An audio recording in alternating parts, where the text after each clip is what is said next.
नमस्कार सांगमाने आज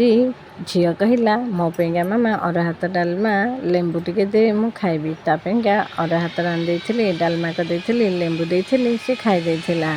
बाहर जो भरिया वर्षा होची न कहले भल पिला माने खाली कहउचंदी वर्षा हेलानी ट्यूशन जीवनु स्कूल जीवनु आपण आड़े एमती वर्षा लगी रही ना ना कमेंट निश्चिंत कहे राति अपाहर आज करते चिकेन को परोटा भात बढ़ाई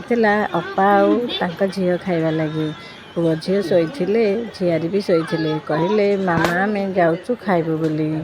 जदि वीडियोटी भल लगी निश्चय लाइक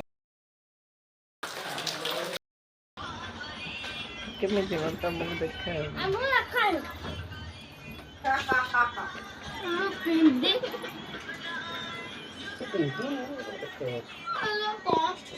चिकेन देते तो बिना देखी खाइबा आज दिया